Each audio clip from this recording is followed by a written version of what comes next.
പത്തനംതിട്ട തിരുവല്ല പുള്ളിക്കീഴ് ബെവ്കോ ഗോഡൌണിലുണ്ടായ തീപിടുത്തത്തിൽ കോടികളുടെ നഷ്ടമുണ്ടായെന്ന് വിലയിരുത്തൽ. 15 ഔട്ട്ലെറ്റുകളിലേക്കുള്ള 45,000 കേസ് മദ്യമാണ് കത്തി നശിച്ചത്. അഗ്നിരക്ഷാ മാർഗങ്ങളെല്ലാമുള്ള ഗോഡൌണിൽ എങ്ങനെ തീപിടുത്തമുണ്ടായെന്ന് ബെവ്കോ ഉന്നതതല അന്വേഷണം നടത്തി.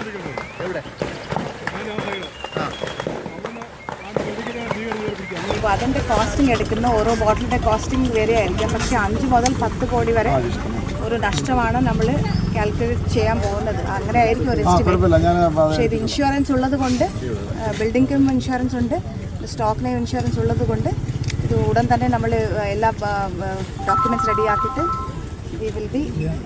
നന്ദുഷ കൂടുതൽ വിവരങ്ങളുമായി. നന്ദുഷ, ഈ സംഭവത്തിൽ ദുരൂഹത സംശയിക്കുന്നുണ്ടോ? നിഷാദ്, വളരെ ഭയപ്പെടുത്തുന്ന ദൃശ്യങ്ങളാണ് ഇന്നലെ തിരുവല്ലയിലെ പുളിക്കീഴിൽ നിന്നും നമ്മൾ കണ്ടത്.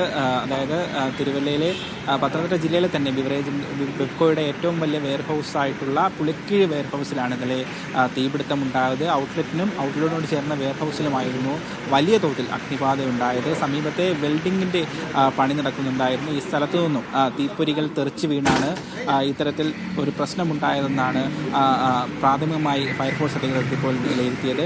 ഏതായാലും ഇന്ന് രാവിലെ ബെവ്കോ CMD അർഷിത അട്ടല്ലൂരി സ്ഥലത്തെത്തി ഈ തീപിടുത്തമുണ്ടായ വെയർഹൗസും ഔട്ട്ലെറ്റിലും സന്ദർശനം നടത്തി.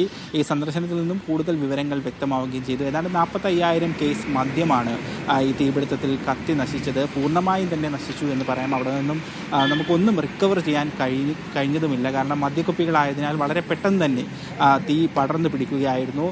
തിരുവല്ലയിൽ നിന്നും ആദ്യം അഗ്നിശമന സേന യൂണിറ്റ് എത്തിയിട്ട് പോലും ഒറ്റ യൂണിറ്റ് കൊണ്ട് ആ തീ പൂർണ്ണമായി കെടുത്താനായില്ല. പിന്നീട് തകഴിയിൽ നിന്നും ചങ്ങനാശ്ശേരിയിൽ നിന്നും യൂണിറ്റ് എത്തിയാണ് പൂർണ്ണമായി തീ നിയന്ത്രണ വിധേയമാക്കിയത്. ഏതാണ്ട് 10 കോടിയോളം രൂപയുടെ നഷ്ടം ഈ രീതിയിൽ ഈ തീപിടുത്തം മൂലം ഉണ്ടായി എന്നാണ് CMDയുടെ നേതൃത്വത്തിലുള്ള പരിശോധനയിൽ നിന്നും പ്രാഥമികമായി വിലയിരുത്തിയിരിക്കുന്നത്. അതിനോടൊപ്പം മറ്റൊരു സുപ്രധാന തീരുമാനം കൂടി ബെവ്കോയിൽ നിന്നുണ്ടായിട്ടുണ്ട്. ബെവ്കോയുടെ സംസ്ഥാനത്തെ എല്ലാ വെയർഹൗസുകളിലും ഫയർ ഓഡിറ്റ് നടത്താൻ തീരുമാനിച്ചിട്ടുണ്ട്. അഗ്നി സുരക്ഷാ ക്രമീകരണങ്ങൾ, അല്ലെങ്കിൽ തീപിടുത്തമുണ്ടായാൽ കെട്ടിടത്തിൽ വേണ്ട കൃത്യമായിട്ടുള്ള ക്രമീകരണങ്ങളെല്ലാം തന്നെ എല്ലാ വെയർഹൗസുകളിലും ഉണ്ടോ എന്നുള്ള കാര്യം ഉറപ്പുവരുത്താനും CMDയുടെ നേതൃത്വത്തിൽ തീരുമാനമായിട്ടുണ്ട്. ഈ തിരുവല്ലയിൽ കത്തി നശിച്ച ഗോഡൌൺ മുൻപ് ഒരു പഞ്ചസാര ഫാക്ടറി ആയിരുന്നു. പിന്നീട് ബെവ്കോ അത് ഏറ്റെടുത്ത ശേഷം കൃത്യമായ അഗ്നിരക്ഷാ ക്രമീകരണങ്ങളെല്ലാം തന്നെ ആ സംവിധാനങ്ങളൊക്കെ തന്നെ ഈ കെട്ടിടത്തിൽ ഏർപ്പാടാക്കിയിരുന്നു. എന്നാൽ ഇത് വേണ്ട വിധം പ്രവർത്തിച്ചോ എന്നുള്ള കാര്യവും സംശയമാണ്. എന്നിരുന്നാൽ തന്നെയും ഈ മദ്യക്കുപ്പികളായതിനാൽ ചെറിയ തീപ്പൊരി വീണാൽ തന്നെ വളരെ പെട്ടെന്ന് പടർന്ന് പിടിക്കുന്ന ഒരു സാഹചര്യമുണ്ട്. കെട്ടിടത്തിനുള്ളിൽ അഗ്നിരക്ഷാ ക്രമീകരണങ്ങൾ ഉണ്ടെങ്കിൽ പോലും അതൊന്നും ഫലവത്താവുന്ന ഒരു അന്തരീക്ഷമല്ലായിരുന്നു, അത്തരത്തിലുള്ള ഒരു സാഹചര്യമല്ലായിരുന്നു ഇന്നലെ ഉണ്ടായിരുന്നത് എന്നാണ് പ്രാഥമികമായി പോലീസും അഗ്നിശമന സേനയും നടത്തിയ പരിശോധനയിൽ നിന്ന് വ്യക്തമായത്. ഏതായാലും 10 കോടിയോളം രൂപയുടെ കനത്ത നഷ്ടമാണ് ഉണ്ടായിരിക്കുന്നത്. ഏതാണ്ട് 15 ബിവറേജ് ഔട്ട്ലെറ്റിലേക്ക് സപ്ലൈ ചെയ്യാനിരുന്ന മദ്യശേഖരത്തിനാണ് പൂർണ്ണമായും നാശം സംഭവിച്ചിരിക്കുന്നത്. നിഷാദ്.